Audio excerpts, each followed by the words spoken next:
gereja Katolik ada 3 pilar utama hidup menggereja. Ada yang tahu? Yang pertama, yang 3 itu kitab suci, tradisi, dan magisterium. Yang kali ini yang saya ingin katekesikan tentang tradisi. Tadi kalau dalam bacaan pertama, kalau kita dengar kehidupan jemaat perdana, apa yang kita lakukan sekarang itu merupakan penerusan tradisi dari jemaat perdana. Dalam bacaan pertama tadi ada 4 poin yang penting yang harus kita amati dan kita cerna. Yang pertama, setia dalam pengajaran para rasul. Yang kedua, persekutuan. Yang ketiga, pemecahan roti. Dan yang terakhir adalah doa. Bertekun dalam ajaran para rasul artinya kita setia kepada ajaran para rasul. Para rasul sendirilah yang mengalami kebangkitan Yesus. Mereka adalah saksi utama kebangkitan Yesus yang dituliskan dalam kitab suci. Oleh karena itu setelah Paskah, bacaan itu dibacakan dari bacaan pertama itu dari kisah para rasul. Mengapa? Karena setelah Yesus bangkit, barulah kita dengar kesaksian dari para rasul yang dituliskan dalam kitab kisah para rasul. Yang kedua, persekutuan. Kita yang datang saat ini itu disatukan dalam bawah gereja Katolik. Kita sebagai umat Katolik satu dalam persekutuan. Contohnya apa? Bacaan Injil yang kita dengarkan pada hari ini di tempat ini sama juga dengan bacaan Injil yang akan dibacakan nanti misalnya oleh Paus di Vatikan nanti. Itulah artinya persekutuan. Kita satu dalam ajaran, tidak ada yang beda.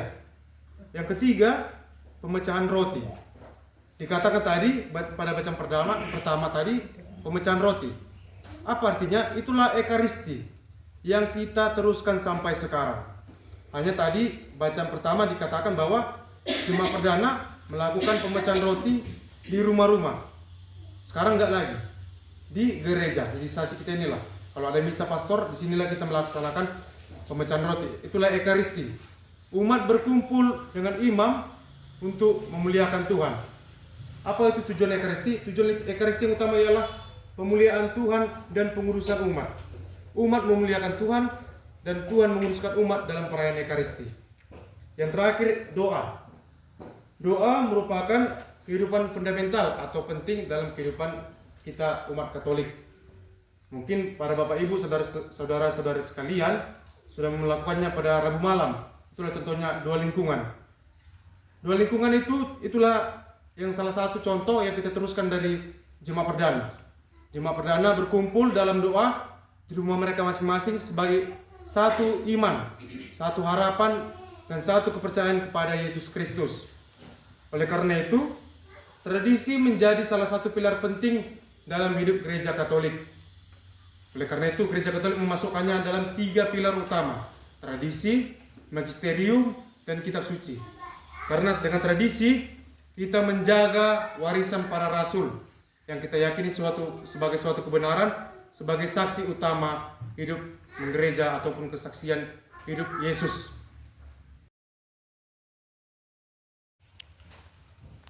Baik, selamat hari Minggu untuk kita semua. Saya akan membacakan renungan saya dalam bentuk katekese. Judulnya adalah Tuhanlah Gembalaku, aku takkan berkekurangan. Itu diambil dari refren Mazmur yang kita nyanyikan tadi.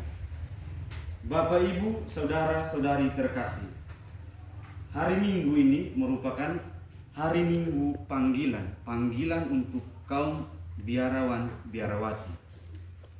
Panggilan orang percaya seringkali dikaitkan dengan kekudusan hidup, ketekunan dalam penderitaan. Itulah identitas sebagai umat yang dipilih Allah.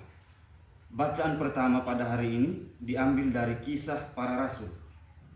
Pada ayat 14, di sana dikisahkan mengenai proklamasi Petrus pasca Pentakosta atau hari sesudah peristiwa Pentakosta, yakni peristiwa di mana turunnya Roh Kudus atas para rasul. Pada ayat 23 dan 24 di sana Petrus menjelaskan mengenai siapa itu Kristus yang sengsara, wafat, dan bangkit.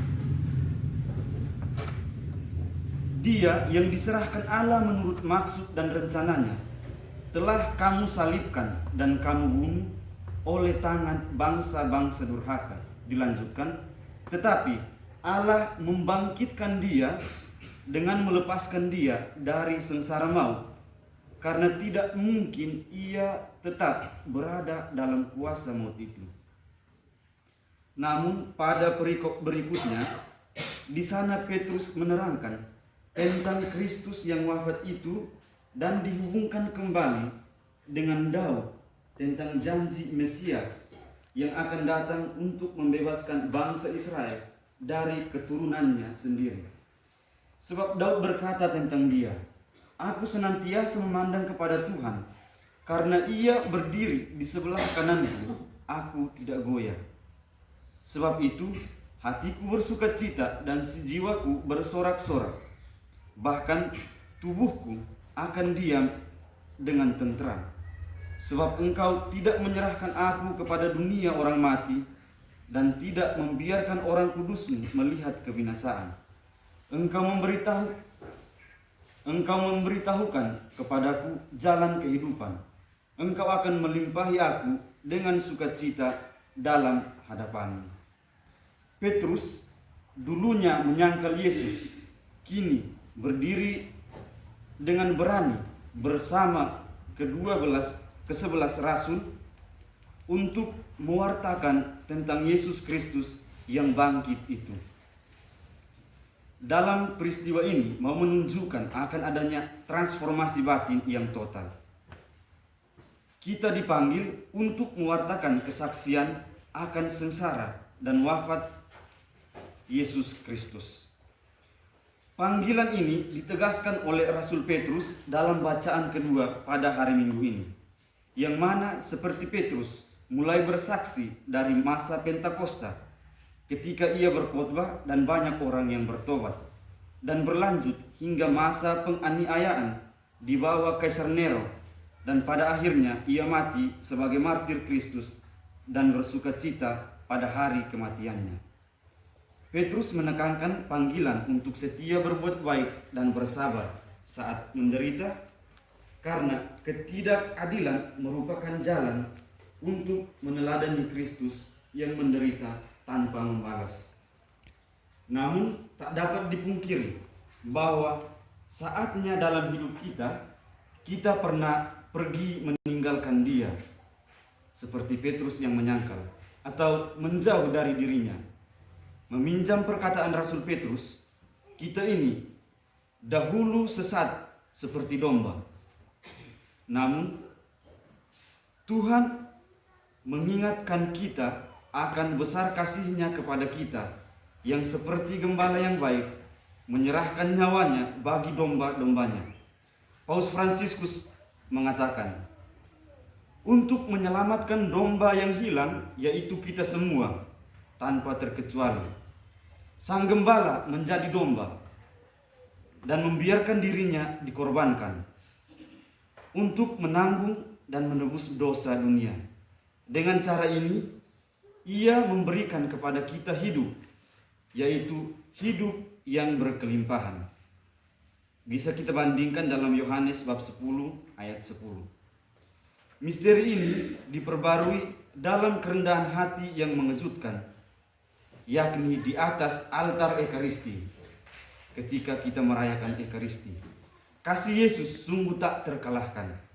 Si jahat, yaitu iblis, musuh Allah dan musuh makhluk ciptaannya, berusaha dengan berbagai cara untuk mengambil kehidupan kekal dari kita. Tetapi si jahat tak dapat berbuat apapun jika kita sendiri tidak membukakan pintu hati kita terhadapnya dengan mengikuti bujukan yang menipu. Orang yang menipu adalah orang yang membuka diri untuk dikuasai oleh si jahat. Itulah yang ditekankan oleh Paus Fransiskus. Demikianlah hari ini. Pertama-tama, Sabda Tuhan hari ini mengingatkan kita bahwa Kristus gembala dan sekaligus sebagai pintu kepada domba-dombanya. Maka kita pun dipanggil menjadi seperti domba yang mendengarkan suara gembalanya dan mengikuti kemana sang gembala menuntunnya. Kita diingatkan untuk tidak mengikuti suara seorang yang asing yang ingin mengacaukan kawanan domba itu. Juga agar kita jangan berjalan sendiri meninggalkan kawanan yang membuat kita tersesat. Atau jika kita entah sengaja entah tidak telah meninggalkan atau menyimpang dari kawanan, sabda Tuhan hari ini mengajak kita untuk pulang kembali ke dalam kawanan sang gembala agung. Seperti perkataan Rasul Petrus, bertobatlah, sebab bagi kita umat Kristiani, sesungguhnya pertobatan bukan urusan sekali seumur hidup dalam baptisan, tetapi harus menjadi sikap yang terus-menerus sampai akhir hidup kita di dunia ini. Terkadang kita menganggap hidup kita seperti pisang, memiliki jantung tetapi tidak ada hatinya. Kita pada hari Minggu ini dipanggil seperti terang. Kalau kita melihat terang senter, terangnya itu berjarak sesuai dengan kekuatan baterai yang diisi. Kita adalah terang itu. Kita memberikan terang ketika kita selalu mengisi hidup kita dengan sabda-sabda Tuhan yang kita terima, yang kita dengarkan dalam hidup kita sehari-hari, dan memberikan terang itu kepada sesama dengan perbuatan cinta, perbuatan kasih dalam hidup kita. Amin.